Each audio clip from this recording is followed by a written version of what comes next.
शिव शिव शिव शिव शिव शिव शिव शिव शिव शिव शिव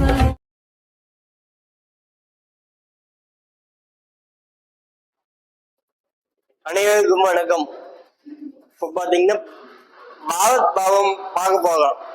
பாவத் பாவம்னா இப்போ பார்த்தீங்கன்னா ஒருத்தவங்க வராங்க, இப்போ எனக்கு உடல்நிலை எப்போது செய்யாகும் கேட்காங்க. கோச்சாரத்தையும் பாவத் பாவத்தையும் எப்படி இணைச்சி பலன் சொல்றதுன்னு நாம பார்ப்போம். இப்போ பார்த்தீங்கன்னா ஒருத்தருக்கு உடல்நிலை எப்போது செய்யாகுன்னு கேட்காங்க. லக்னாதிபதிக்கு கோச்சாக தசா புத்தி பார்த்தீங்கன்னா லக்னாதிபதி யாருன்னு பார்க்கணும் ஃபர்ஸ்ட். அப்புறமேட்டு பார்த்தீங்கன்னா கோச்சாரத்துல எங்க இருக்குதுன்னு பார்க்கணும். அடுத்தது பார்த்தீங்கன்னா புத்திநாதனுக்கு 6 8 மஞ்சு இருந்தா 6 8 12 மஞ்சு இருந்தாக்க இப்போதைக்கு குணமாகாது, ஒரு 6 மாசம் ஆயிடும் அப்படிங்கிற மாதிரி சொல்லணும்.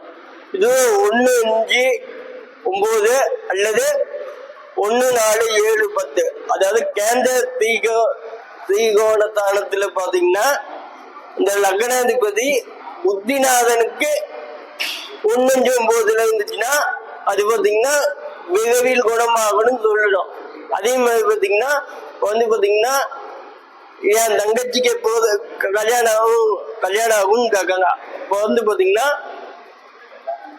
3க்கு 7ஆம் இடம், 3ஆம் பாவத்துக்கு 7ஆம் இடம். 3ஆம் பாவங்கள் தங்கையோ தம்பியோ குறிக்கக்கூடிய ஸ்தானம், அதுக்கு 7ஆம் பாவம். இப்போ உதாரணத்துக்கு பாத்தீங்கன்னா மீன லக்னத்தை எடுத்துக்குவோம். மீன லக்னத்துக்கு 3ஆம் பாவம் ரிஷப லக்னம். ரிஷப லக்னத்துக்கு 7ஆம் இடம் பாத்தீங்கன்னா செவ்வாய். இப்போ பாத்தீங்கன்னா பாத்தீங்கன்னா மீன லக்னத்துக்கு சுக்கந்தசன் நடக்குதுன்னு வச்சுக்குவோம். இப்போ பாத்தீங்கன்னா சுக்கன் பாத்தீங்கன்னா இந்த 7ஆம் பாவத்துக்கு 7ஆம் பாவத்துக்கு 1 5 9 சுக்கன் இருந்துச்சுன்னா இப்போ பாத்தீங்கன்னா சீக்கிரமா கல்யாணம் நடக்கும் அப்படின்னு சொல்லணும். அதே மாதிரி பாத்தீங்கன்னா இப்ப பாத்தீங்கன்னா 3ஆம் பாவத்துக்கு 7ஆம் பாவம் பாத்தீங்கன்னா இப்போ விருச்சிகமா வருது. விருச்சிகத்துக்கு 5ஆம் இடத்துல சுக்கன் இருக்காங்க, சுக்கன் உச்சம் பெற்றிருக்காரு. அதனால பாத்தீங்கன்னா உங்களுக்கு உங்க தம்பிக்கோ தங்கச்சிக்கோ சீக்கிரமா கல்யாணம் நடக்கும் அப்படின்னு சொல்லணும். அதே மாதிரி பாத்தீங்கன்னா அம்மாவுக்கு அம்மா சார்ந்த கேள்வினா 4ஆம் பாவத்தை அதிபதி வச்சு பலன் சொல்லணும். குழந்தை பாக்கியம் எப்போ கிடைக்கும் அப்படின்னு கேட்டாங்கன்னா பாத்தீங்கன்னா 5ஆம் எடுத்து வச்சுக்கணும், புத்திநாதனை எடுத்து வச்சுக்கணும். 5ஆம் இடத்துக்கு புத்திநாதன் எங்க இருக்காருன்னு பார்த்து, புத்திநாதன் பாத்தீங்கன்னா 1 5 9 இருந்தாங்கன்னா நீங்க கேட்ட கேள்வி பாத்தீங்கன்னா சீக்கிரமா நடக்கும் அப்படின்னு சொல்லணும். இது 6 8 12 இருந்துச்சுன்னா கொஞ்சம் லேட் ஆகும் அப்படிங்கிற மாதிரி சொல்லணும். அடுத்தது பாத்தீங்கன்னா நோய் பாத்தீங்கன்னா மேக்சிமம் பாத்தீங்கன்னா நோய் சார்ந்த கேள்விகளுக்கு தான் அடிக்கடி கேட்பாங்க. ஆஸ்பத்திரி செலவு அதிகமாகிட்டே இருக்குது, எப்போ குணமாகும் அப்படிங்கிற மாதிரி கேட்பாங்க. அதாவது 6ஆம் இடத்து அதிபதி பாத்தீங்கன்னா கோச்சாரத்துல புத்திநாதனுக்கு எங்க இருக்காருன்னு பார்த்தோம்னா 1 5 9 இருந்துச்சுன்னா அது சீக்கிரமாவே குணமாயிடும், செலவு அதிகமா இருக்காதுன்னு சொல்லணும். இது 6 8 12 மஞ்சு இருந்துச்சுன்னா செலவுகள் கொஞ்சம் அதிகமாகவும் சொல்லணும். அதே மாதிரி உங்களுக்கு அடுத்தது 7ஆம் இடம். 7ஆம் இடங்கிறது கல்யாணம். கல்யாணம் எப்போது நடக்குங்க மாதிரி சொன்னா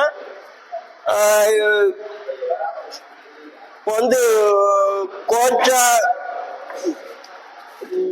புத்திநாதனுக்கு பாத்தீங்கன்னா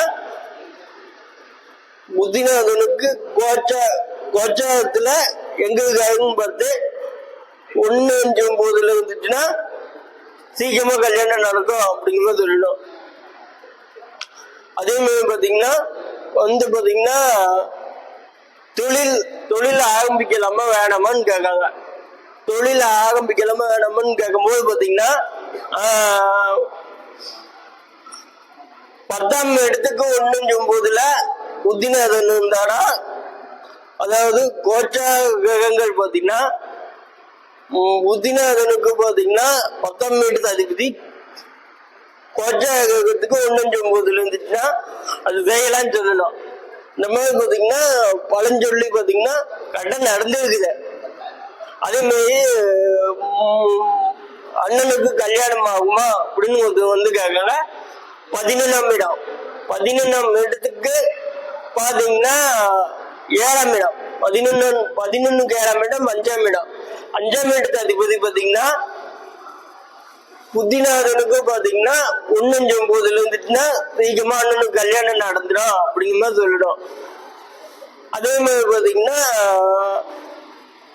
இது பாத்தீங்கன்னா அடுத்தது பாத்தீங்கன்னா இதுவே 1 4 7 10 கேந்திர ஸ்தானத்துல இருந்துச்சுன்னா நம்ம கொஞ்சம் முயற்சி பண்ணாத உடனே அமைஞ்சிடுங்கம்மா சொல்லணும். ஏன்னா தீயோட தானங்கிறது விஷ்ணு தானம், தீயோட தானங்கிறது லட்சுமி தானம், 1 4 7 10ங்கிறது விஷ்ணு தானம். லட்சுமி தானங்கிறது கேட்ட உடனே கொடுக்கக்கூடிய தானம். இதுவே விஷ்ணு தானம் என்று சொல்லக்கூடிய கேந்திர தானங்கள் பாத்தீங்கன்னா சோதனை பண்ணிதான் கொடுக்கும். அதே மாதிரி பாத்தீங்கன்னா 6 8 12ஆம் இடங்கிறது மயில் தானம். மயில் தானத்துக்கு பாத்தீங்கன்னா அது நமக்கு கிடைக்கிறது கொஞ்சம் கஷ்டம் அப்படிங்கிற மாதிரி சொல்லிக்கணும். இல்லாட்டி கிடைக்காது அந்த மாதிரி சொல்லி விட்டுணும். இப்ப பாத்தீங்கன்னா இதை நம்பிக்கிட்டு பணம் செலவு பண்றதுக்கு நாம காரணமாயிடக்கூடாது. கிடைக்குதா கிடைக்குன்னு சொல்லணும். கிடைக்கலன்னு ஓப்பனா சொல்லிவிட்டோம்னா அவங்க கரெக்டா புரிஞ்சுக்குவாங்க. அப்புறமேட்டு பாத்தீங்கன்னா 12ஆம் இடம் எங்கேயாவது வெளியூர் போலாமா வேணாமான்னு கேட்காங்க. வெளியூர் போலாமா வேணாமா அப்படின்னு கேட்கும்போது பாத்தீங்கன்னா வெளியூருக்கு வேலைக்கு போலாமா அப்படின்னு கேட்காங்க. 12ஆம் இடத்துக்கு 6ஆம் இடம் பாத்தீங்கன்னா வெளிநாட்டுக்கு உத்தியோகத்துக்கு போவாங்க. அப்படிங்கும்போது 12ஆம் இடத்துக்கு 6ஆம் இடம் பாத்தீங்கன்னா 5ஆம் இடம். 5ஆம் இடத்துல பாத்தீங்கன்னா